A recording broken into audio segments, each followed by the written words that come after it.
Welcome to the Health Feeds Performance podcast, where we believe that whole body nourishment is a requisite for athletic success. I'm your host, Ian Craig, from the Centre for Integrative Sports Nutrition, and I'm talking to somatic therapist Patricia Worby this evening.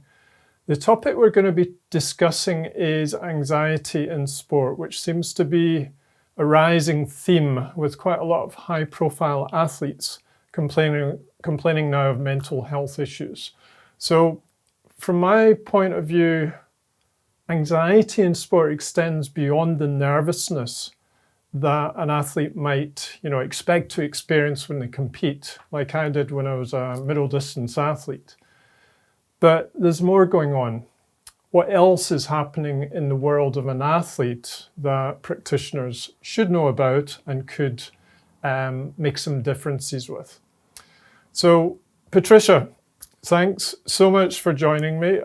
We've interacted a lot over the years. You actually just did a tutorial for me earlier talking about mitochondria and psychological connection with that.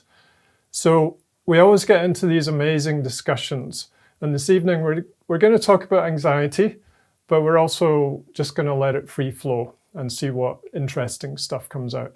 So to get started, can you tell our audience who you are, what you do, and what's the incredible way that you work as well? Okay. Well, hi everyone. I'm Patricia Worby. My full title, Dr Patricia Worby, but not medically. I'm a PhD. My PhD is in the somatic components of chronic pain. And I became interested in this a while ago because I started to get lots of chronic pain patients, and I wanted to know more about what the sort of drivers of that situation are. But I also noticed that anxiety is a very big commonality amongst all the people I see.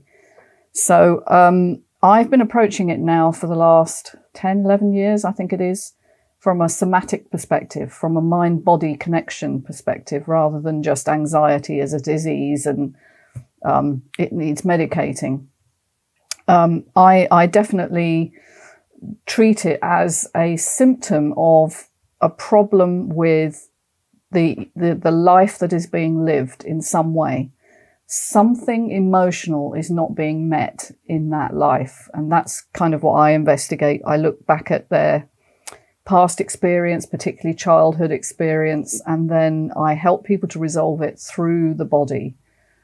So that's kind of what I do in a nutshell. But of course, trying to explain something that is primarily somatic and experiential in words is very, very, very difficult. So I'm sure you're going to ask me more. Tell us more about somatic, right? So somatic, something to do with the body. And I've got an interesting question around anxiety, because anxiety people will generally think of as a mind thing.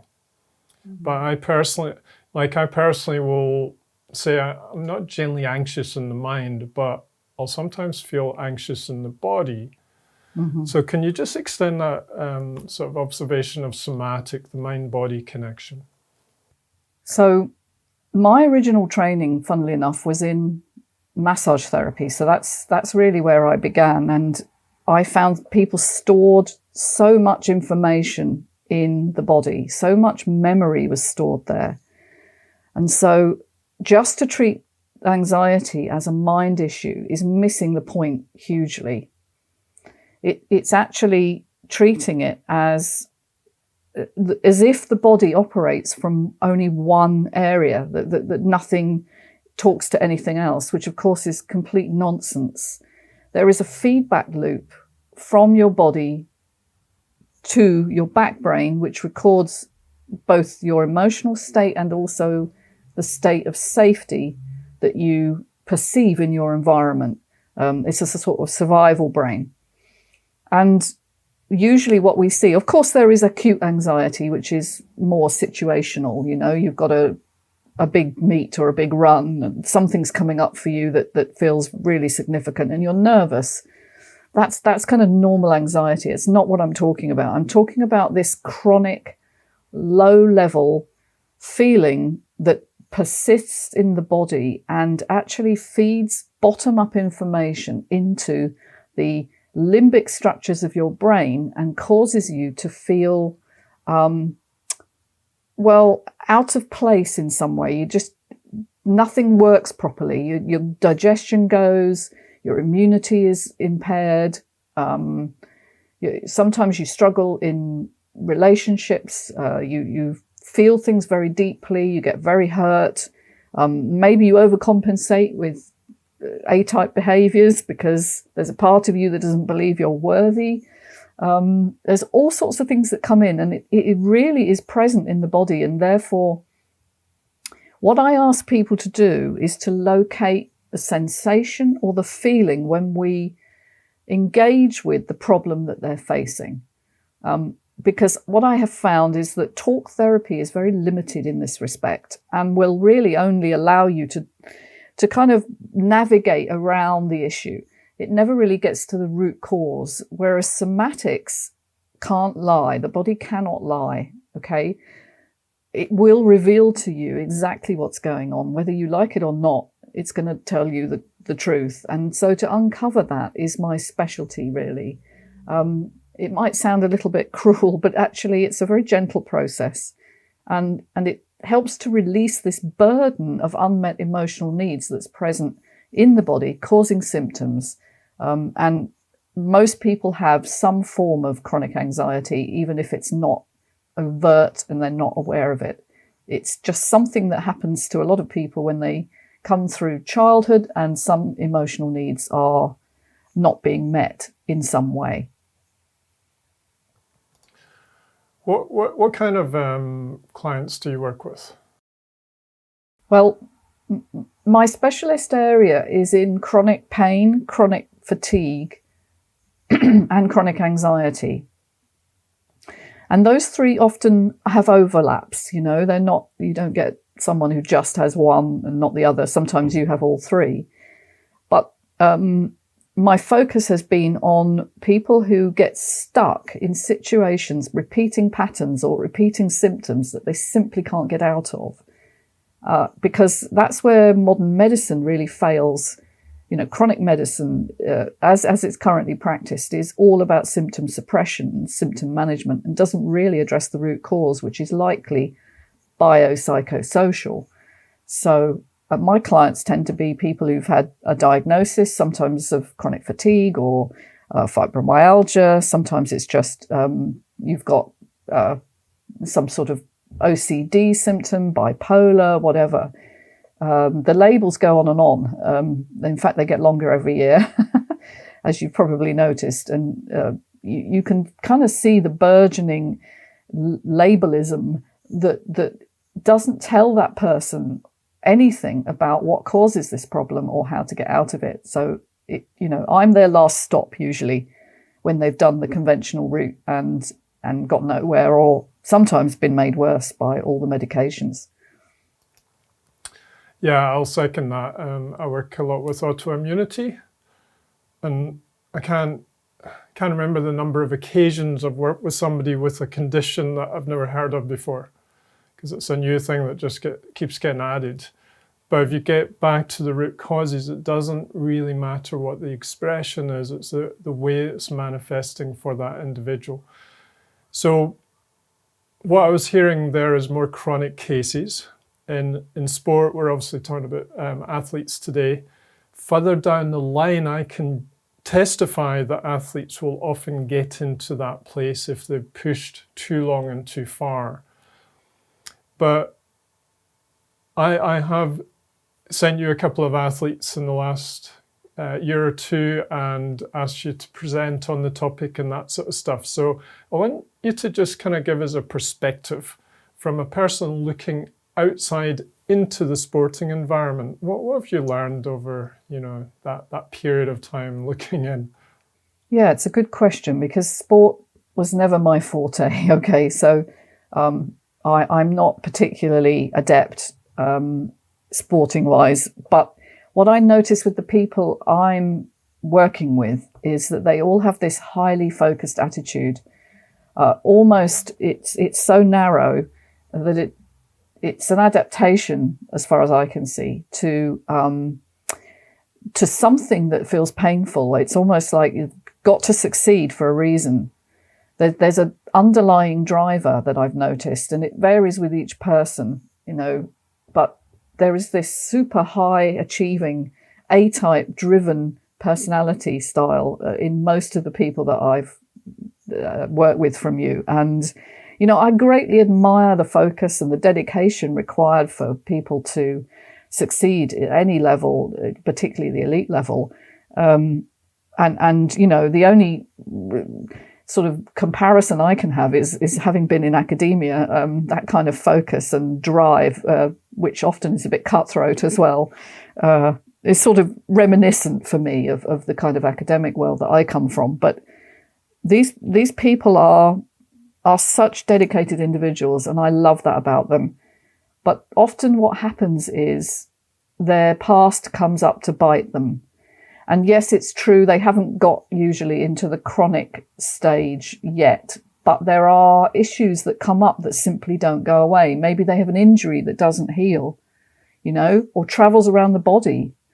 That's another one, you start with a neck injury and it starts to go down the arm and into the hands, and what's all that about? Or they get one issue in the knee or something, and then suddenly it's all over the body. Pain is a really interesting, it's a resonance, okay? It's not just a physical thing. The mind body is in pain, and physical pain is the mind body's expression of unmet issues that you are not looking at. And sports people in particular, because of this really narrow focus, are often completely unaware that they have anything that could be driving these syndromes of, poor repair or, developing syndrome in pain, So we have to draw their attention to what's underneath the presenting symptom, and that's kind of what I do. So I'll put my hand up and say, yes, I was one of them. I'll just tell you a story or two before we go on. I was a middle distance athlete, so you'd run on your toes. I had a career plagued with Achilles tendonitis and calf problems.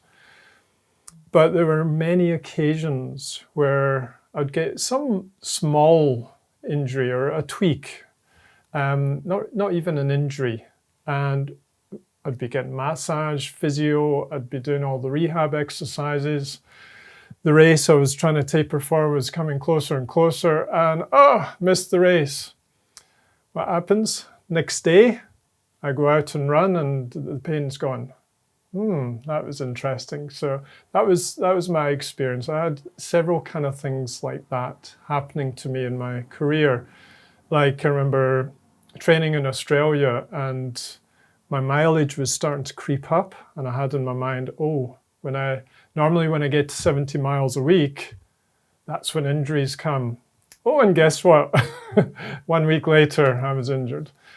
So yeah, absolutely. And injuries move around. That's quite a key one to pick up on in clients, as opposed to a deep physical wound type injury that's in one place. So this is a big question, but we can start. What do we do about it? What do you do about it if you see these kind of patterns? Where do you go with the athlete? So if the symptoms are moving or changing in some way that can't be explained by tissue damage, okay, because tissue damage doesn't move around, all right? This, we know, therefore, is created in the pain centers in the brain and the autonomic nervous system, which is linking to your body, because the autonomics control not only everything that's kind of functional in your body that you don't control, all the automatic functions, but it also controls your emotional regulation, okay? And so what I'll be looking to do is first get somebody to focus on the problem, but not from the perspective of what's wrong and how do I need to fix this, which is an A-type driven, I just need to get back into, I just need to get back to training or whatever. It's like, let's look at what the body is communicating here about the underlying missing emotional need. Something has not been met here. And so how I approach that is, I'll establish relational safety, and that's really important, okay? A lot of highly driven athletes are driven for a reason, they're compensating for something in their early history which did not feel connected, did not feel safe, did not feel reliable, like the attachment perhaps was not reliable. Something was missing, and I am there to be the proxy attachment figure. I never describe it this way, only not to the client. But I am there to be a witness, non-judgmental, calm, grounded in my experience of being present with them while we look at what the body is trying to communicate. And that initially can sound very, very strange. And a lot of people I've worked with who were, particularly, the male A-type, never really looked at their body until it goes wrong. Then they're really focused. Why am I in pain? But up until that point, there hasn't been much engagement. You see the body as the vehicle for success, the vehicle for achievement.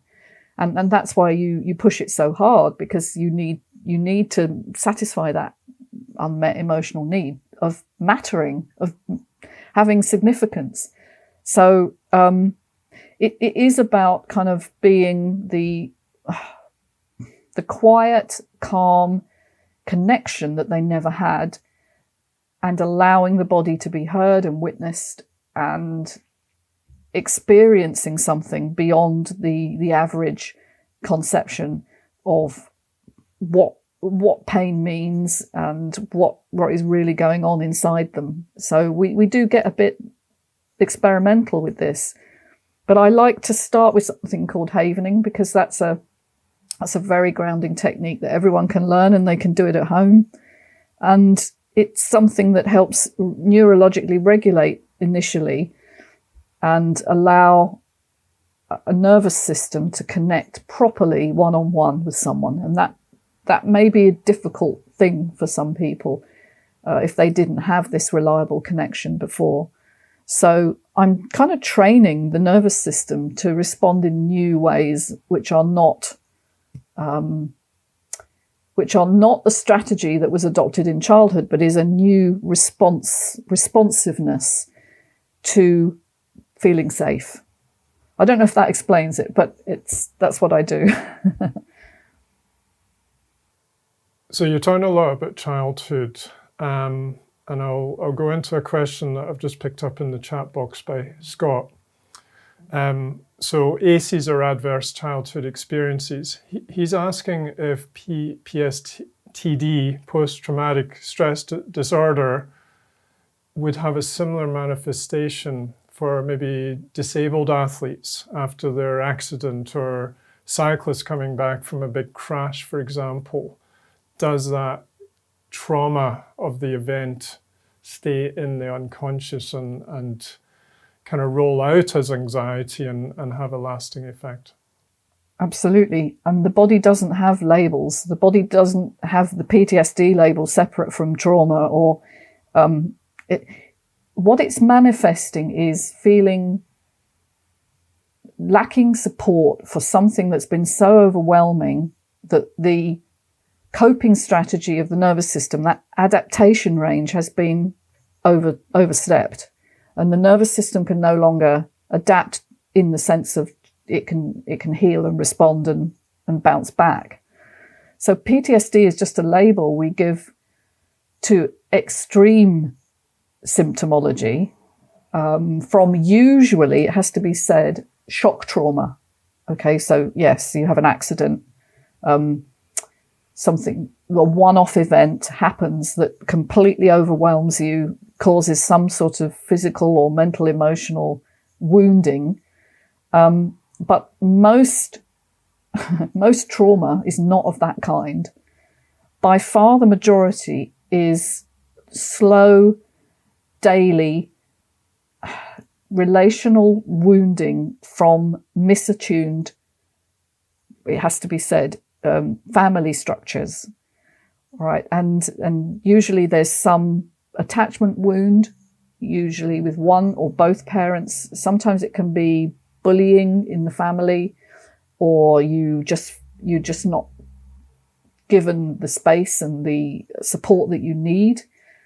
But it will absolutely present its bill later on in your life when the next time you experience something that reminds the mind body of those early, slow, but consistent relational wounds. And we don't have a label for that. The closest we have is, we call it complex PTSD because we don't know what else to call it, but what it means is it's based on relationships rather than a one-off event. It's based on this mismatch between the emotional needs of the child and what is given. And that is particularly heightened if the child is highly sensitive. I'll come on to that at some point, but it's a very common experience in most people's lives. What makes the difference between somebody who expresses that and someone who doesn't is how much support they got in childhood. Emotional support. Someone who was consistently there for them no matter what. And that's very hard to do. And I'm not down on parents because it's a very hard job. And particularly if you had a rubbish childhood as well, and you're trying to learn how to do this thing, and you don't really know because you never had it and you never felt it in your own body. So how do you give it to someone else? So it's complex, but the patterns are very, very similar. And what you're trying to do is trace back what are the beliefs and behaviors of this person that are contributing to the physical manifestation in that mind body. So my approach is very much not to treat the label or the diagnosis, which, by the way, if you look at the derivation of the word diagnosis, it's very interesting. Dia to gnosis, knowing.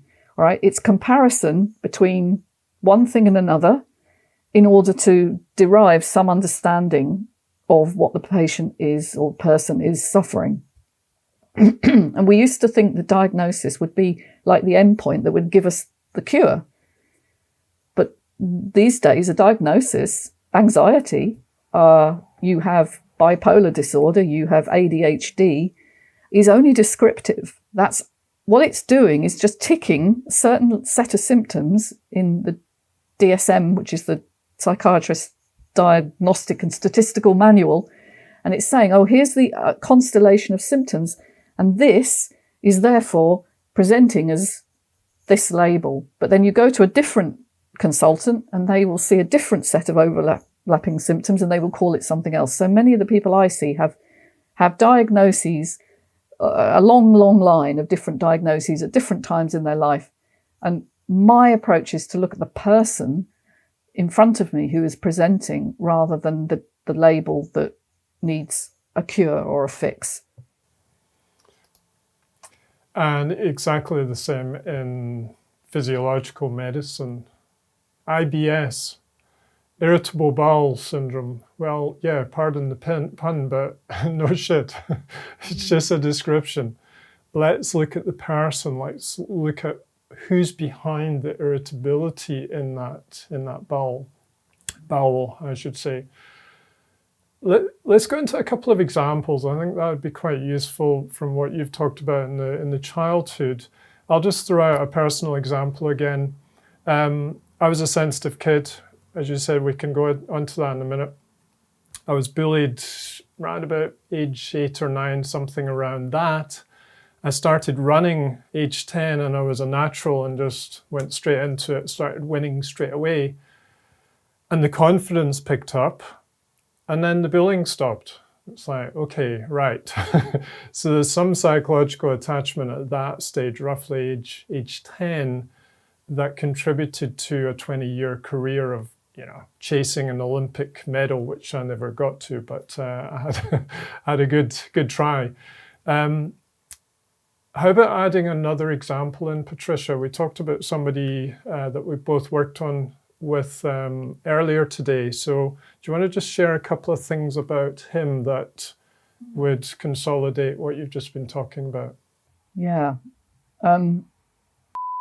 Was a rower for Oxford University, but he was also a very dedicated student. He was achieving top grades and everything, very, very focused. But his dream was to row for Oxford. And he was told quite early on that he would definitely make the team, and he trained really hard. But then something happened that was quite political, and he was dropped from the team. And he was given a reason that was actually false, and he knew it was false because he was highly sensitive as a kid and highly sensitive now. And he recognized the dissonance between what he was being told and he didn't know what the real reason was. He just knew it wasn't what he was being told. And it completely shattered his worldview and his trust and faith in the coach, and who had guaranteed him a place, and his world kind of fell apart. And not only could he, he couldn't make sense of his world, but his physical body started to react in ways that were so odd. The pain was just excruciating. He couldn't walk at one point. Knee pain was so disabling that he wasn't able to even get out of bed and walk, down the street. So my priority with this young man was to look at his childhood history, because nobody had asked him that, and it hadn't ever been looked at. It was just seen as an injury for some reason, for some unknown reason. And I was like, no injury is for an unknown reason. There is a tension in the system, like fascially, that is creating the predisposition for whatever pain he's experiencing. And we do know that knees, particularly from a holistic viewpoint, usually have a meaning. What's coming, what's next. It's the focus on the future that has been distorted and changed somehow. And when I went back to his childhood, what I noticed was he'd always been the child that everybody thought, well, he's okay. We don't need to pay much attention to him because, he had a sibling who was much more needy.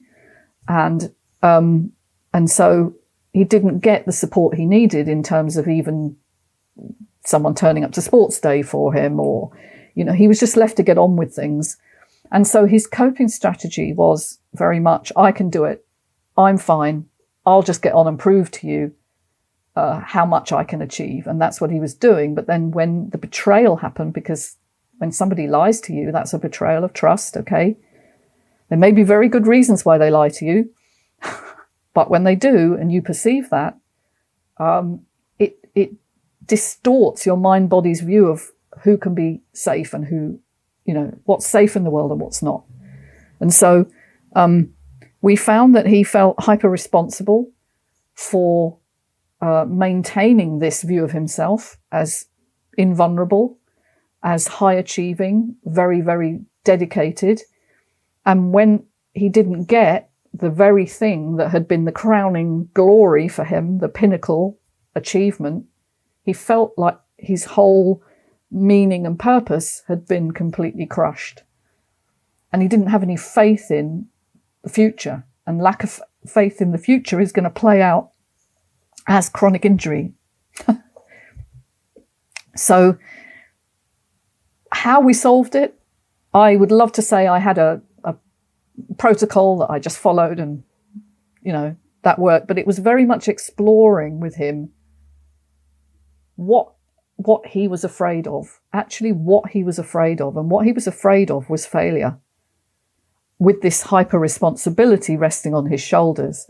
And so we helped him to explore that unconsciously, i.e. not just talking about it, because he didn't really understand what I meant consciously. He was like, well, you know, I'll get there. It was like, no, it's not about that. It's about the child within who is saying, please listen to me. Please pay me attention.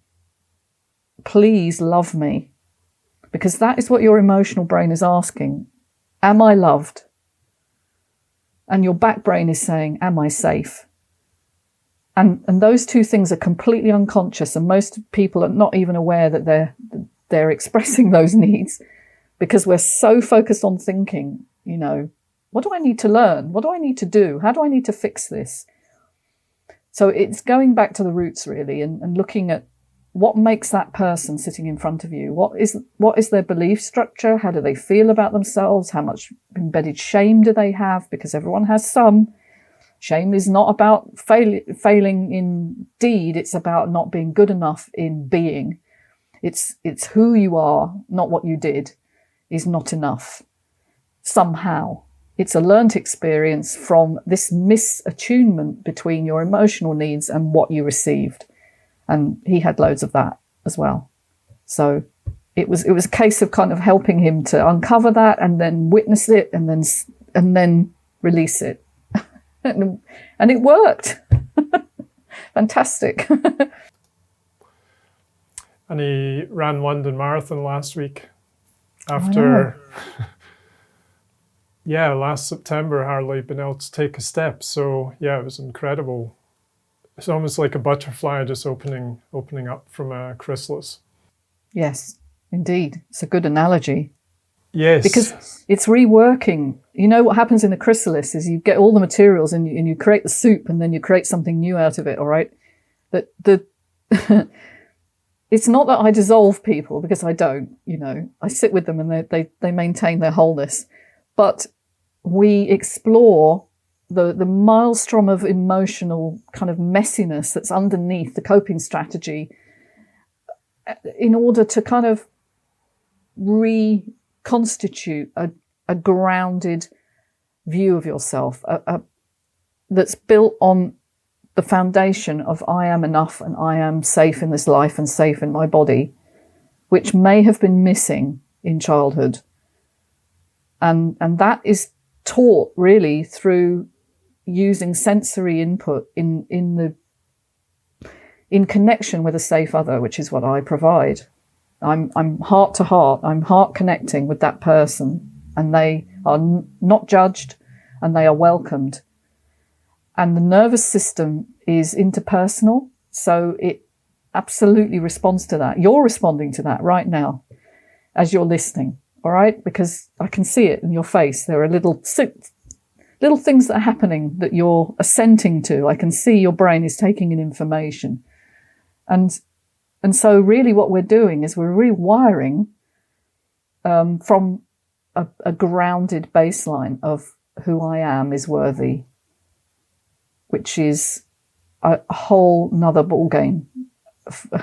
Sorry about the pun, but it's a wholly different experience of self than the one that says, I'm okay, I'm doing really well, but don't look down, don't look down, don't look down, don't go inside, don't feel anything. Just kind of cope, just manage it, you'll be fine. Let's talk about sensitivity, because you brought it up earlier.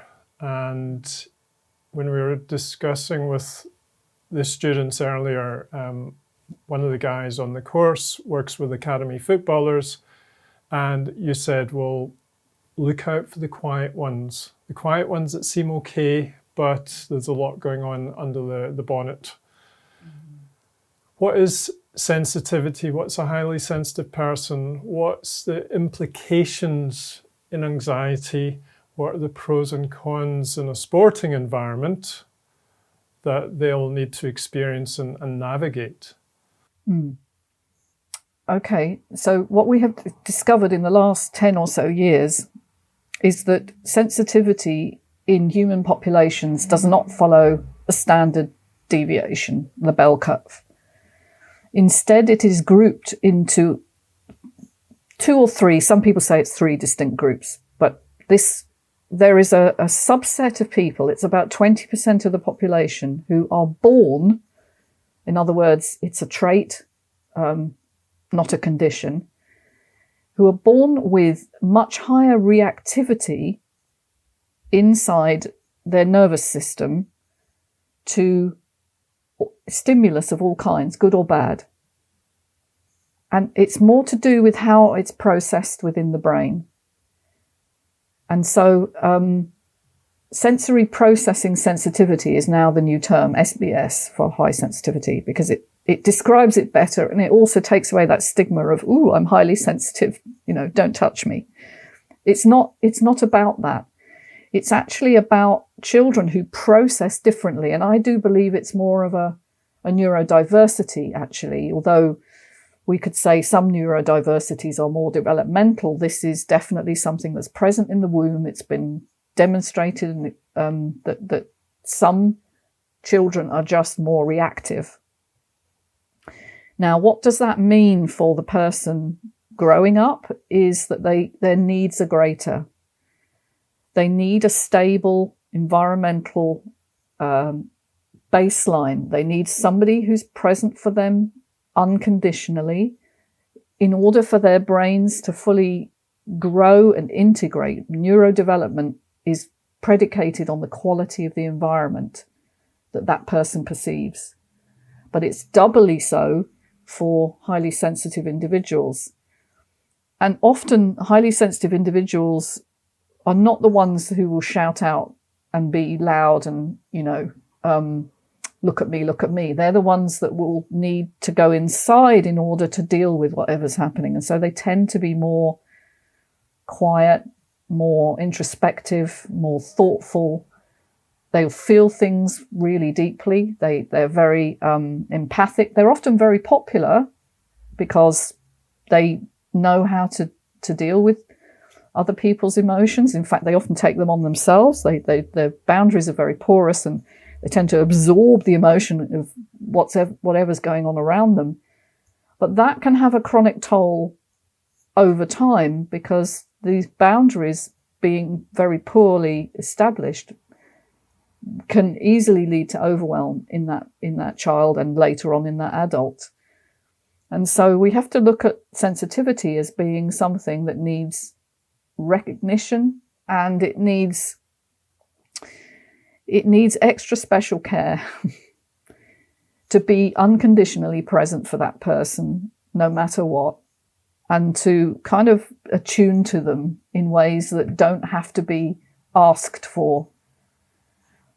And every person I've ever worked with, who most of my clients are highly sensitive, has someone in their life that was like that for them. Sometimes it's a grandparent, sometimes it's an aunt or an uncle, sometimes it's a friend or even the family dog. I can't tell you how many times I've read that on a form, was there someone you could confide in unconditionally? And they'll say, my dog. And that's all they had. That's very sad. But it's often the case that they had nobody in their family who really got them or understood them, but they could always be present with an animal of some kind. And that person obviously should be parents and grandparents and teachers when they're young.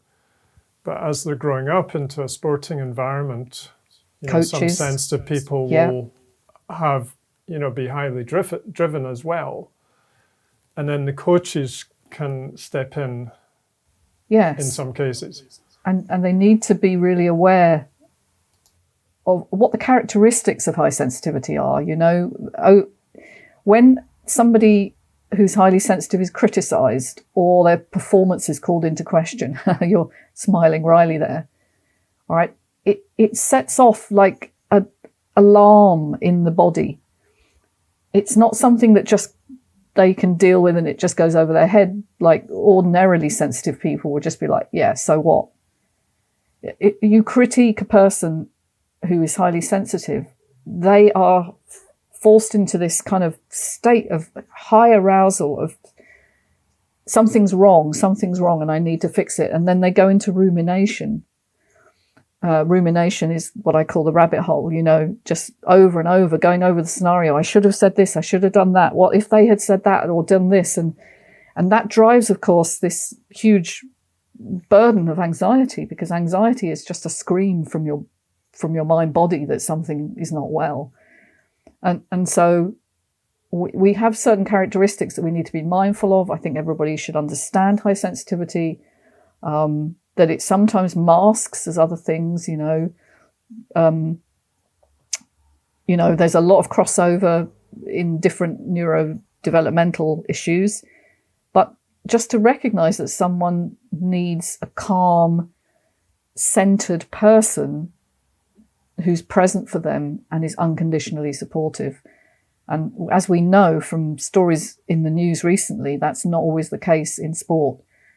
Coaches are often themselves quite traumatized, often quite driven, sometimes, let's be honest, abusive. There's been a lot of cases recently where, coaches have been found to be highly abusive of their charges and their students. So it's a deeply hidden problem that children are sometimes completely unsupported. And when that happens, it's catastrophic for the adult that they will become, not just in the sporting realm, but in their personal relationships, in their ability to function well, because their brains have not fully integrated. They are stuck in a childlike reactivity that says, I'm wrong. There's something about me that's wrong, and I don't know how to deal with that.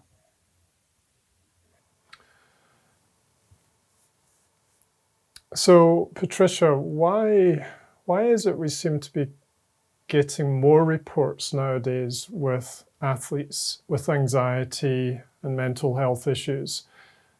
There was one very prominent one with the US gymnast during the delayed Tokyo Olympics. And then that seems to have been a watershed where lots more athletes have said, yeah, I've had anxiety, I've had mental health issues. I don't remember it in my time, like in the 90s.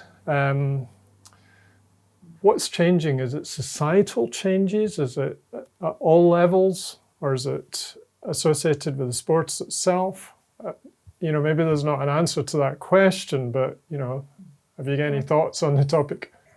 I think you have to look at the environment that we operate in now, and both on an individual kind of familial level, but also on a societal level. We have a system that encourages children to compete with each other, academically, as well as in sporting arena.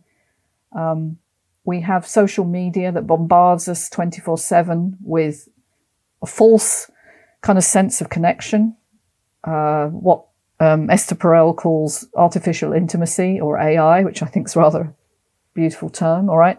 I've got 200 likes, but nobody I can call when I'm feeling down. I've got loads of friends, but they're not real. They're just people who are competing with me to have the perfect life online. So we have the social media onslaught. We have schooling system, which is all about grades and all about, for the school, not just for the individual, we've got to achieve this level or we lose our funding.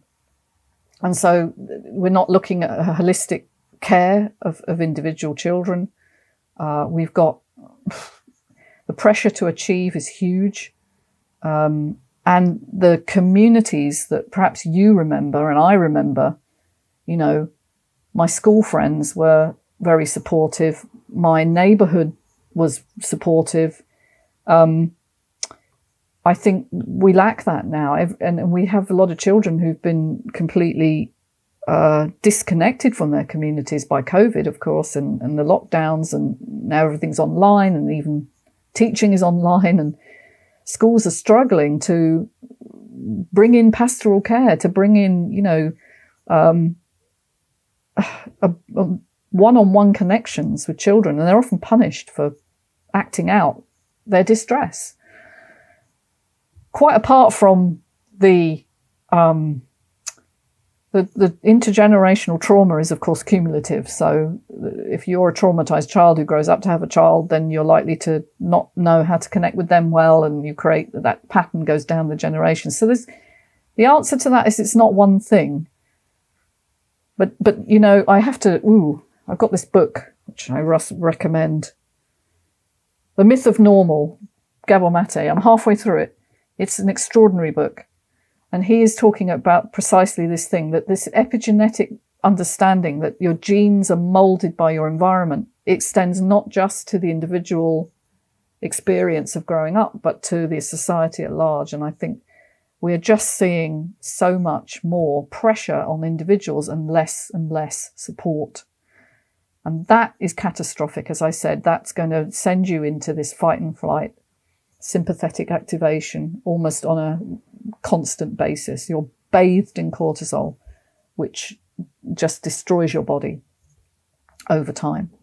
So I think we have to understand that we all have a responsibility to change this by really emphasizing the value of interpersonal connection and building community, but real community rather than the false one. Which sports clubs should be able to do. But if you've got over-demanding coaches and high competitive standards between athletes, then it can be breeding the wrong thing. The emphasis can be on the competition rather than on the development of that person's innate skill set, and really harnessing that, which is what it should, it's what schooling should do, it's what training should do, is to harness that individual person's brightness, their light, how they express themselves, whether on the track or field or in personal life. It's about building the highest potential for that individual. I'll throw in a lovely reframe from my friend Paul Carlos, which we'll see him in another podcast. I was talking to him about my athletic days at one point, and I must have said competed against, and he just grabbed me and said, not competed against or not competing against, competing with.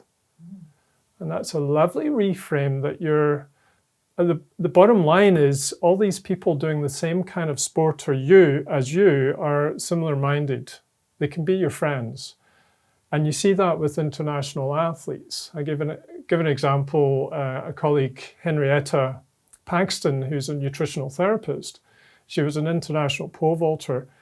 And you'd see on the TV, these pole vaulters would arrive at different meets all around the world, and they became friends after a while. They had a community. And you see that in different sports as well. And while we're talking about Henrietta, you were discussing body trauma earlier and not being connected between the mind and the body. And she got into a chronic injury at one point that the sports doc said, your career's finished. And she said, well, so that. And she started realizing how punishing she'd been with her mind to her body, and how could her body keep up with all these demands. And she started reframing that experience to, thank you, body, for supporting me through all these hard endeavors that I'm trying to do. You're amazing. You're with me every day, and you're still standing strong. So, and that got her out of the injury rut and got her back into an international competition. So it's a similar kind of example like the ones I was giving earlier. In a negative mind space, you get into this injury mode. You need to flip into a positive state to be able to get out of it. So one of the things I do with people, bear in mind a lot of the people come to me when they've tried everything and they've not got anywhere, is bring them into a new relationship with their bodies, where gratitude, exactly what you just said, is the primary feeling, rather than it's punishing me and I hate it.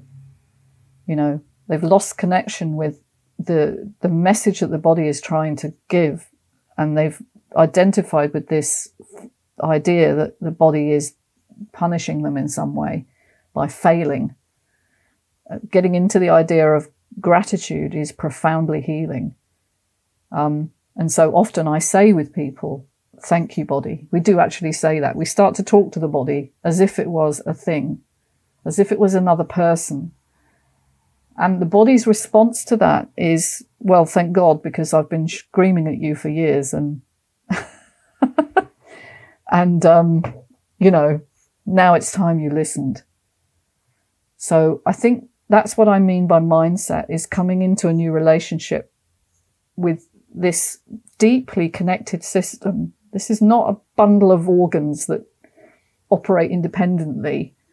This is a system, and it's a resonance system. It's a heart-connected system, heart-led system.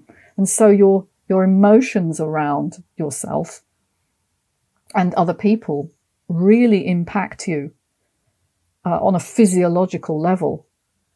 And so, yeah, gratitude, hope. Hope is one of the most profoundly healing emotions I've found. I just say to people, you're going to get well, or, you're going to recover. I know it because I have proof. I have worked with a number of people now, hundreds of people, and the change in the system which they have been functioning from, which is my life is over, or I can't ever see anything getting better. Despair is such a low resonant frequency that on a cellular level, everything is in stasis. It's in protection.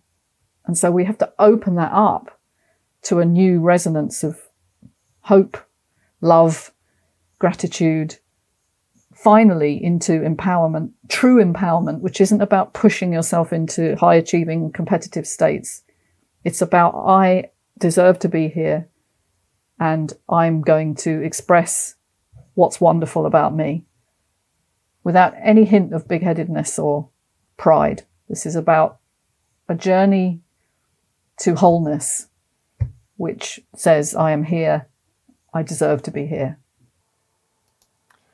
Which will release more energy available to the body in the process. So I think Absolutely. a lot of especially athletes will be fearful that if you start actually talking to them a bit fluffy like this, they're relinquishing control, but actually they're relinquishing the negative states or the very harsh states that they've been living in. And this is, I've worked with same but different types of clients in Johannesburg, just very, very highly driven, but they just drive themselves down to the point they're on their knees physiologically, and then they come knocking on your door. So yeah, then you have to open them up. If they can learn to open themselves up, their energy is more available to do the events that they want to do. Now, we're getting close to the end now. I want to just talk to you about heart-mind. And that's a kind of more energetic, spiritual kind of term. Heart and mind are organ systems in a physiological term, but you think a bit differently. So just explain what the heart-mind resonance would be, and you've started to talk about it. Just expand a wee bit as to how do you get there? How do you get to that heart-led existence that can free up some emotional energy? Well, the first thing is to recognize the importance of feeling. Feeling your emotions, all right? Not suppressing them.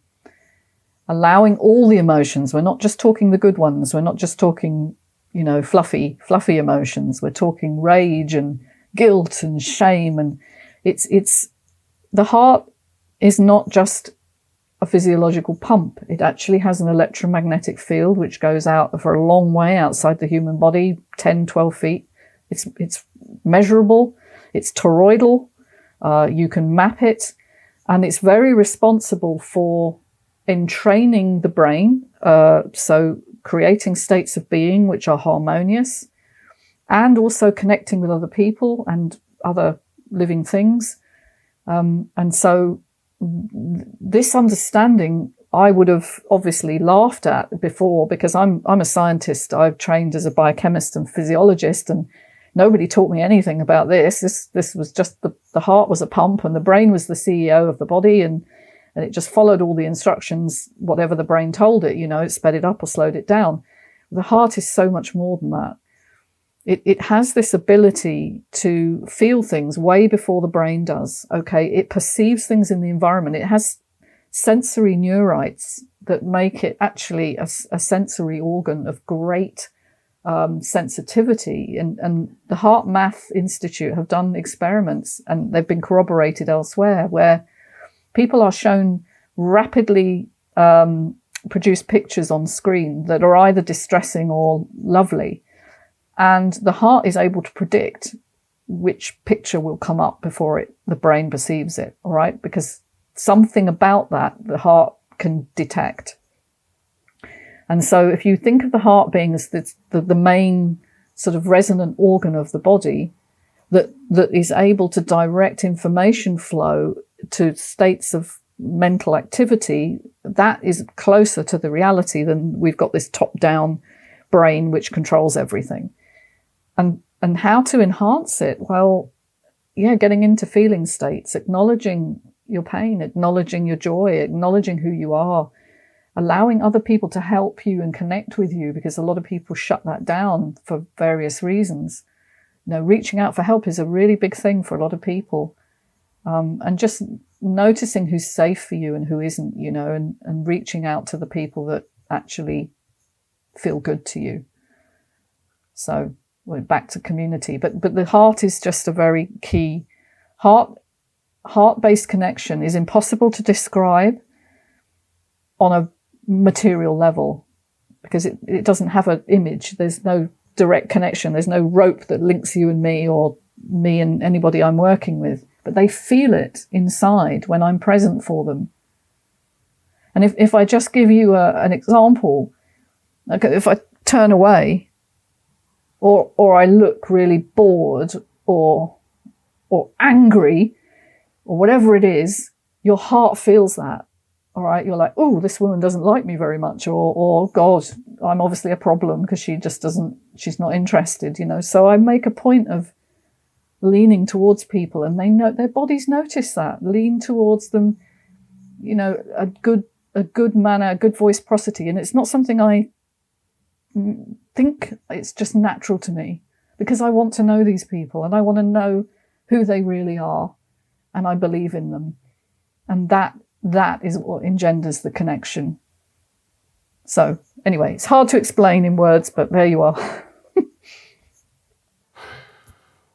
That's amazing, thank you.